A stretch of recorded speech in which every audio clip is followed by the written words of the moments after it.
Hello guys, मैं हूं जितेंद्र भटनागर और आप सभी का एक बार फिर से स्वागत है वेब टेक विजन्स फ्यूचरिस्ट में।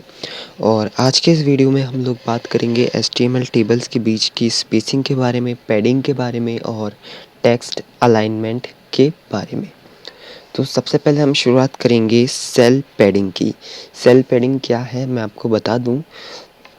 जो हमारे ये टेक्स्ट है और इनके बीच में जो बॉर्डर है, के साथ में ये जो बॉर्डर है, इनके बीच की स्पेसिंग को हम बोल में करते हैं सेल पैडिंग, ताकि इनके बीच में एक स्पेस जनरेट हो।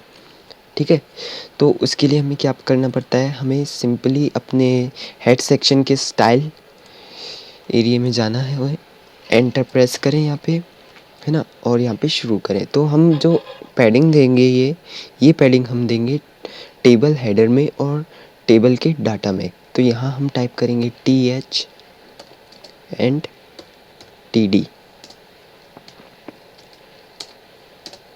और हम पैडिंग देंगे पहले। तो यहाँ सिंपली टाइप कीजिए पैडिंग और इसे पैडिंग दे दीजिए। तो मान लीजिए कि अभी हम देते हैं इसे 10 पिक्सल्स की पैडिंग और इस ब्रैकेट को यहीं पर ही हम क्लोज कर देते हैं। अब Ctrl+S कर दिया है मैंने, सेव कर दिया है। अब यहाँ आते हैं। अब आप देख रहे हैं कि अभी जो इनके बीच की स्पेसिंग है इस टेक्स्ट की और इस बॉर्डर की, वो नहीं है। अब मैं इसे रिफ़्रेश करता हूँ तो अब आप देख सकते हैं इनके बीच में एक स्पेस जनरेट हुआ है, इस बॉर्डर के बीच में, इस बॉर्डर के बीच में और इस टेक्स्ट के बीच में। तो इस तरीके से पैडिंग का यूज़ करके आप इन दोनों के बीच में एक स्पेस को जनरेट कर सकते हैं। अब ये जो स्पेस आपने जनरेट किया है, ये आप अपने हिसाब से मैनेज कीजिएगा। ये 10 पिक्सल्स मैंने अपने एग्जांपल के तौर पे दिया है। तो जब भी आप कोई साइट बनाएं तो अपने हिसाब से पैडिंग दीजिएगा इसमें स्पेस जनरेट करने के लिए। ठीक है, अब बात करेंगे हम टेक्स्ट अलाइनमेंट की। हाँ, वैसे अगर आप इसे ज़्यादा पिक्सल्स दे देंगे तो ये और भी ज़्यादा बड़ा हो जाएगा, इस वजह से थोड़ा ध्यान से करना। हाँ, अब हम बात कर रहे थे टेक्स्ट अलाइनमेंट की। अब मान लीजिए कि जो हमारा डॉक्यूमेंट है, HTML डॉक्यूमेंट में ये जो टेबल बनाई है हमने, इसका ये जो हेड सेक्शन है, इसमें जो हेडिंग है ये सारी, ये अभी है सेंटर में। अभी मान लीजिए कि हम इसे लेफ़्ट में लाना चाहते हैं, तो वो हम कैसे करेंगे? तो सिंपल है, यहाँ ये जिसकी आपको बदलनी है, जैसे अभी मैं खाली टेबल हेडर की जो अलाइनमेंट है वो बदलूँगा, टेक्स्ट अलाइनमेंट। बाद में आप सेम उसी तरीके से TD की भी बदलेगी अलाइनमेंट। तो मैं अभी केवल TH की बदल के दिखाता हूँ। तो TH, अब हम टेक्स्ट के अलाइनमेंट को बदल रहे हैं। तो यहाँ हम टाइप करेंगे टेक्स्ट अलाइन।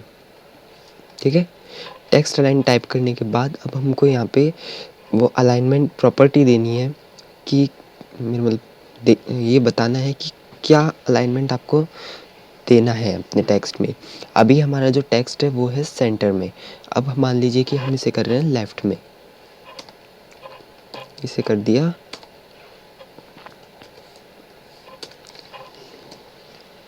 लेफ़्ट में। अब इसे हम रिफ़्रेश करते हैं तो अब आप देख सकते हैं कि ये जो हमारी टेक्स्ट है, ये जो हमारा टेबल हेडिंग है, ये लेफ़्ट साइड में आ गया है। पहले ये सेंटर में था। अब इसे वापस सेंटर करना हो तो यहाँ टाइप कर दीजिए सेंटर, लेफ़्ट को हटा के सेंटर और Ctrl+S कर दीजिए, इसे रिफ़्रेश कीजिए। अब देखिए ये वापस सेंटर में आ चुका है। अब हम इसे करेंगे राइट में।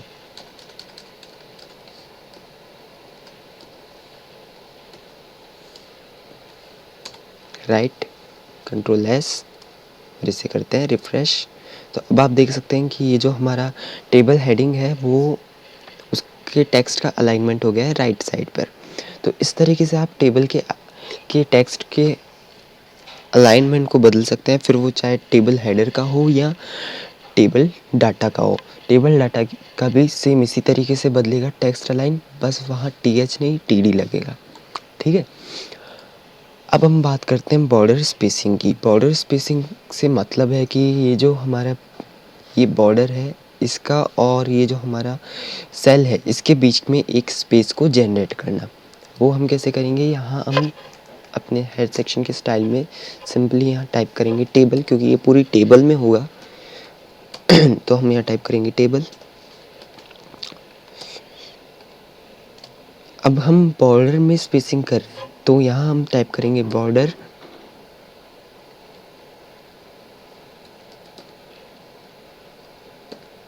स्पेसिंग, ठीक है। और अब मान लीजिए कि बॉर्डर स्पेसिंग जो है वो हम दे देते हैं इसको 20 पिक्सल्स की, ठीक है। मैंने इसे 20 पिक्सल्स की दी है, आप अपने हिसाब से मैनेज कर लीजिएगा। अब मैं इसे कंट्रोल एस करके सेव कर देता हूँ और अब हम इसे रिफ़्रेश करेंगे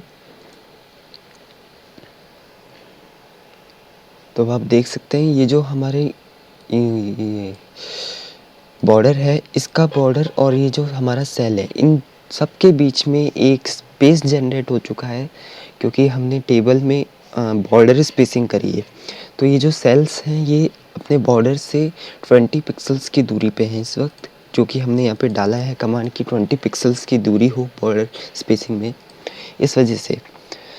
तो इस तरीके से आप बॉर्डर स्पेसिंग करके सेल और बॉर्डर के बीच में एक स्पेस को जनरेट कर सकते हैं। तो आज की वीडियो में हमने क्या क्या सीखा, एक तो हमने सीखा टेक्स्ट के अलाइनमेंट को मेंटेन करना, है ना।